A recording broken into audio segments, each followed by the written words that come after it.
Kali ini, kita akan membahas sesuatu yang sering kita temui di lingkungan sosial. Yuk, mari kita mulai.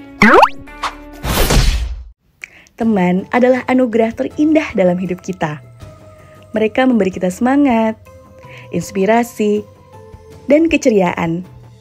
Namun, ada juga teman yang sebenarnya bukan teman. Mereka adalah teman toksik.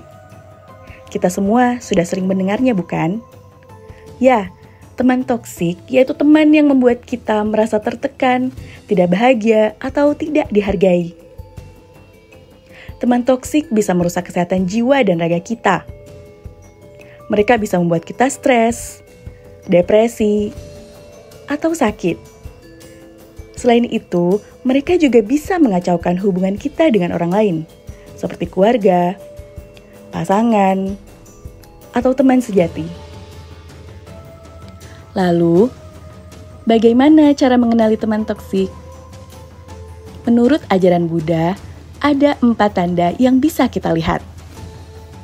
Pertama, teman toksik suka mengkritik tanpa henti. Mereka tidak pernah mengakui prestasi atau kemajuan kita. Mereka selalu mencari-cari kesalahan dan kekurangan kita. Mereka juga tidak pernah memberi pujian atau penghargaan. Selain itu, mereka hanya ingin membuat kita merasa rendah diri dan tidak percaya diri. Yang kedua, teman toksik suka iri hati. Mereka tidak tulus bersukacita melihat kita berhasil atau bahagia. Mereka selalu merasa bersaing dengan kita, tidak pernah mendukung atau membantu.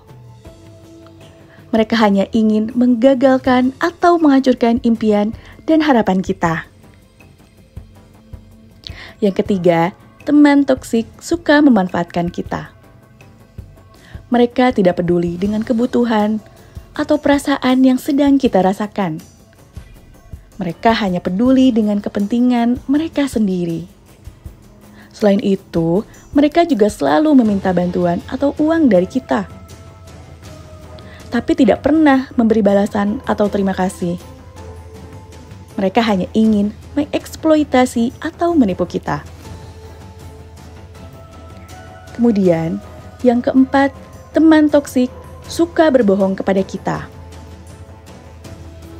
Mereka tidak jujur dengan apa yang mereka katakan atau lakukan. Mereka selalu menyembunyikan sesuatu atau mengatakan hal-hal yang tidak benar. Mereka juga tidak pernah membuka diri atau mempercayai kita. Lalu, apa yang harus dilakukan jika kita memiliki teman toksik? Menurut ajaran Buddha, ada 3 langkah yang bisa kita ambil. Pertama, kita harus menyadari bahwa teman toksik itu ada dan berbahaya bagi kita. Kita tidak boleh menyangkal atau mengabaikan masalahnya. Kita juga harus mengakui bahwa teman toksik itu merugikan. Kedua, kita harus menjauhi teman toksik itu sebisa mungkin. Kita tidak boleh terlibat dalam percakapan atau aktivitas dengan mereka. Kita harus menjaga jarak dan batas dengan mereka. Kita harus melindungi diri dan kepentingan kita dari pengaruh negatif mereka. Dan yang terakhir, kita harus memaafkan teman toksik itu dengan hati yang ikhlas. Kita tidak boleh membenci atau dendam kepada mereka.